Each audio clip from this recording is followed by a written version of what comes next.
So Disney Plus Daredevil Born Again came and went, and the internet is, well, let's just say it's not exactly celebrating.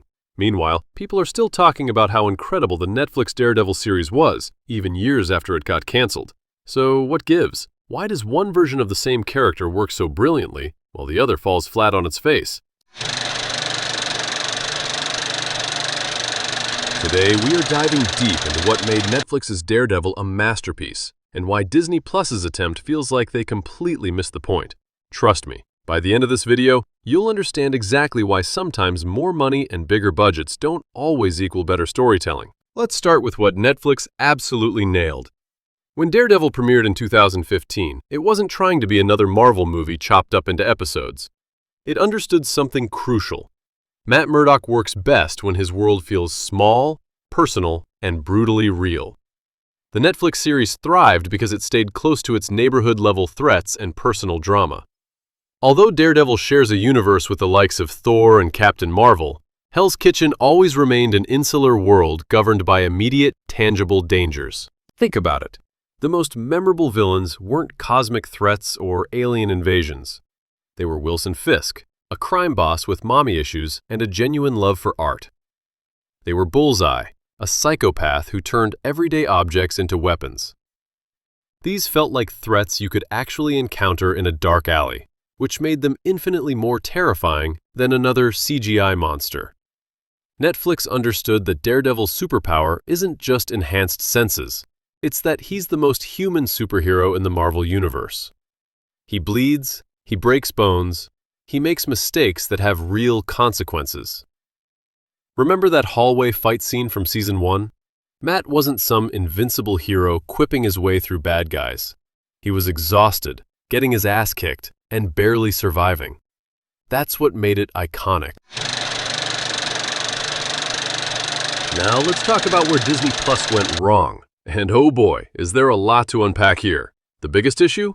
They fundamentally misunderstood what made the Netflix version special. Tonally, Born Again is darker and more devastating in its first 10 minutes than the previous series was over 3 seasons.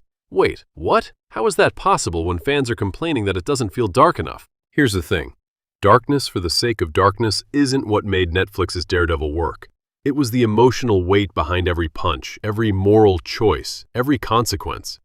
Netflix's version was dark because Matt Murdock's world was genuinely complicated. He was a Catholic struggling with violence, a lawyer who broke the law, a man trying to save his neighborhood while potentially destroying himself. Disney Plus's approach seems to be, let's make it violent and call it mature, but that's missing the psychological depth that made the violence meaningful in the first place. Netflix spent 3 seasons building Matt Murdock into one of the most complex characters in the Marvel Universe. His relationship with his faith wasn't just window dressing, it was central to who he was. The show explored how someone deeply religious reconciles using violence, even for good. That's heavy stuff, and Netflix wasn't afraid to let Matt struggle with it across multiple seasons.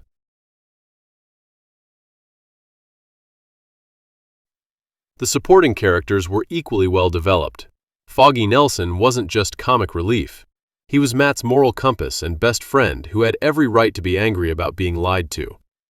Karen Page had her own dark secrets and agency in the story. Even Wilson Fisk felt like a fully realized human being with understandable motivations. A few years have passed. In that time, Matt, Foggy, and Karen have found a pretty good rhythm. Matt's made peace with his role both as... This suggests Disney Plus is picking up after the Netflix timeline, but early reviews indicate they haven't maintained the character development that took 3 seasons to build. Here's where things get really messy. Disney Plus is trying to have their cake and eat it too. They want the gritty, street-level Daredevil that fans love, but they also want him to fit into the broader MCU where he can potentially team up with Spider-Man and show up in Avengers movies. The problem is, these two things are fundamentally incompatible. The moment you put Daredevil in a room with characters who can fly and shoot lasers, he stops being special. His whole appeal is that he's the guy dealing with problems that Captain America would consider beneath his notice. Netflix understood this perfectly. Their Daredevil existed in the same universe as the Avengers, but it felt like a completely different world. The stakes were smaller, but somehow felt bigger, because they mattered to real people in tangible ways. Let's be honest about what happened behind the scenes. Charlie Cox and Joe Locke talk about how the Hollywood strikes were a blessing for Daredevil Born Again because it gave them time to retool the show. That's not exactly a ringing endorsement of the original vision. The fact that they had to completely rework the series during production suggests that Disney didn't really understand what they had when they acquired the rights to these characters. They seem to think that putting Charlie Cox back in the red suit and cranking up the violence would be enough. But here's what they missed. Netflix's Daredevil worked because it had a clear creative vision from day one. Drew Goddard and the writing team understood these characters and weren't afraid to let them be flawed, complex people dealing with real problems. Netflix set an impossibly high bar. Daredevil wasn't just good TV, it was great TV, period. It could stand alongside shows like Breaking Bad or The Sopranos in terms of character development and storytelling. It won critical acclaim and developed a passionate fan base that's still campaigning for its return years later. Disney Plus is trying to recapture that magic while also serving a broader audience and fitting into their massive MCU machine. It's an almost impossible task, and frankly, the reception suggests they haven't pulled it off. The first season of Daredevil Born Again leaves something to be desired, and it largely stems from what's missing from the Netflix show. That's not the kind of review you want when you're trying to resurrect a beloved series. It's not too late for Disney Plus to course correct, but they need to understand what actually made the Netflix version special. It wasn't just the violence or the dark tone. It was the commitment to treating these characters as real people with genuine problems. Stop trying to make Daredevil fit into the broader MCU. Let Hell's Kitchen be its own world again. Trust the audience to care about street-level problems. Most importantly, remember that superhero stories work best when they're really human stories with people who happen to have powers. The Netflix series proved that audiences are hungry for mature, complex storytelling in the superhero genre. They don't need jokes every 30 seconds or connections to 20 other movies. Sometimes the best superhero story is just about one man trying to save his neighborhood. Look, I want Disney Plus's Daredevil to succeed. Charlie Cox is still perfect in the role, and Vincent D'Onofrio remains one of the best villains in any superhero property. But success isn't just about having the right actors. It's about understanding what made the story special in the first place.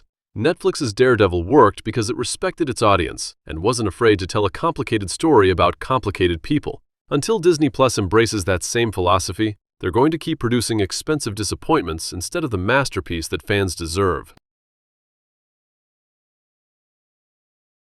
What do you think? Have you watched Born Again yet? Let me know in the comments whether you think Disney Plus can still save the series or if Netflix's version will forever remain the definitive take on The Man Without Fear.